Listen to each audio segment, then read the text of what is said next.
Saya ini jujur saja, bahwa tim paling sulit, paling susah, dan menurut saya yang paling tidak masuk akal, ya baru kali ini di SEA Games ini. Diharapkan seperti itu, Pak. Terima kasih. Baik, terima kasih Mas. Yang pertama berkaitan dengan, ya ini teman-teman sudah banyak sekali yang nanya soal ini lah. Jadi sebenarnya yang melakukan interview Mas Hendri di samping saya, dikarenakan waktu itu saya ada tugas, bukan ada tugas, kebetulan ada kepentingan anak saya, putra saya, anak saya yang nomor 3 itu lagi wisuda prajurit yang tidak bisa saya tinggalkan, maka waktu itu saya minta bantu Mas Hendri, karena setahu saya selama ini saya di timnas, saya ini selalu kemana-mana sama Mas Hendri. Jadi kalau timnas berada di mana-mana ya pasti ada saya, ada Mas Hendri, dan kita sudah tahu lah berdua ini keluh kesahnya seperti apa lah. Karena jujur aja saya berdua ini tidak pernah mikir apa-apa lah di timnas. Yang penting pokoknya ya bagaimana supaya timnas ini maju lah gitu, baik lah gitu, prestasi dan bisa membanggakan negara kita gitu. Jadi saya minta bantu Mas Hendri, Mas tolong bantu saya Mas untuk melakukan interview. Kebetulan Mas Hendri, jangan saya sendirilah. Akhirnya saya minta untuk Mamet, kebetulan sama-sama Exco, supaya bersama-sama Mas Hendri untuk melakukan interview. Di samping itu juga ada Alexander Dirtek juga melakukan interview, dan ada Jordi juga ikut, Jordi Craft juga ikut. Jadi dari 4 yang melakukan interview terhadap, sebenarnya undangan kita itu 5 ya, tetapi dari penyampaian dan informasi yang laporan yang saya terima dari teman-teman yang melakukan interview mengerucut kepada 2 nama, dan dari 2 nama ini nanti akan kita bawa ke dalam rapat Exco. Kami berharap mudah-mudahan bisa kami lakukan rapat Exco itu dalam tidak lama-lama lagi. Ya mungkin kalau kita lihat jadwal sekarang ini kan semuanya Bapak Ketua Umum juga sedang fokus di Thailand, SEA Games, dan teman-teman juga sebagian juga masih ada di luar. Mungkin kami mengusahakan kalau bisa ya selesai kegiatan SEA Games itu bisa kita lakukan rapat Exco untuk mendalami 2 calon pelatih timnas yang menurut laporan dari teman-teman yang melakukan interview ini yang boleh dikatakan dari nama-nama yang ada cukup baik, itu cukup tepat untuk melatih timnas kita.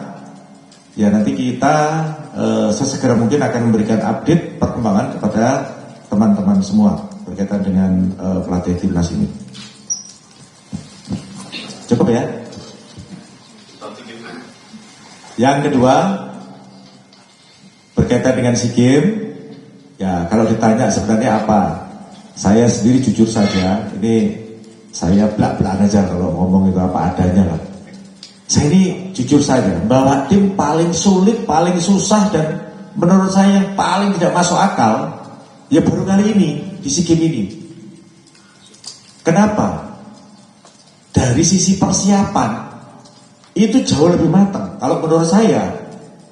Kenapa? Karena satu, kita TC pun, uji coba pun saya BTN mencarikan lawan yang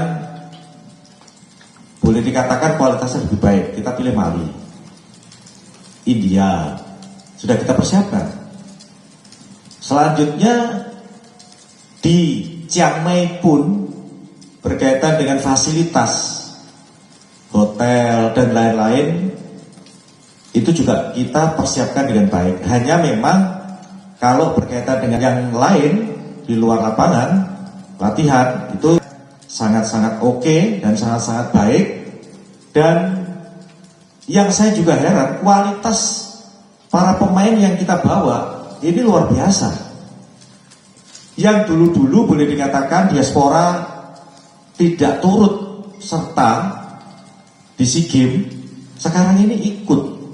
Kurang apa coba kami mempersiapkan itu semua?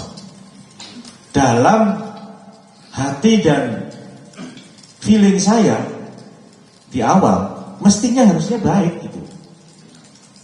Paling tidak bisa final, paling tidak. Makanya ketika hasilnya kok kelihatannya itu menurut saya keberuntungan itu kok menjauh sekali. Ini bingung juga saya gitu. Maka mungkin saya juga mohon maaf, saya nggak tahu tuh waktu itu ada viral juga saya yang di Termenung itu, saya terkaget-kaget memang. Menurut saya ini aneh gitu. Kenapa? Karena saya sudah terbiasa bawa tim, nggak sampai. Mohon maaf aja, ini bukan saya mengecilkan ya. Kalau di Asia Tenggara lawan Filipina, ya mohon maaf aja, selama saya bawa saya belum pernah kalah gitu. Ini saya juga bingung. Motivasi saya berikan luar biasa. Kalau mungkin saya share ke teman-teman, mungkin teman-teman bisa lihat bagaimana saya memberikan motivasi teman-teman. Saya bisa memberikan motivasi kepada para pemain, termasuk ofisial. Dari negara, supportnya luar biasa. Dari negara, wah sudahlah, saya ini paling, menurut saya sudah paling mewah lah mempersiapkan itu semua. Negara mempersiapkan itu dengan luar biasa supportnya. Kami memilih pemain itu juga sudah sangat luar biasa kualitasnya. Saya kira semuanya tahu bagaimana kualitasnya. Tetapi hasilnya kenapa kok bisa kayak begitu?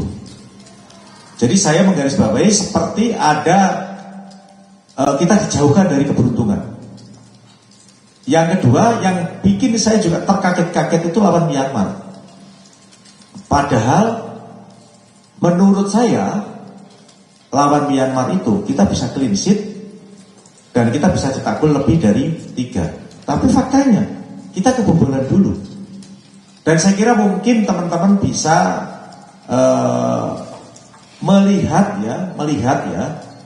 melihat statistik pertandingan baik ketika melawan Filipina dan juga ketika melawan Myanmar. Coba dilihat saja seperti apa statistiknya.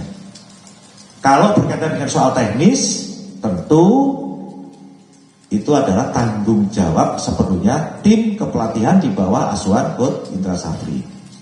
Ya, sekali lagi, kalau berkaitan dengan teknis pelaksanaan tim kepelatihan. Jadi kembali lagi kalau ditanya, saya bilang memang kayaknya keberuntungan tidak bersama kita.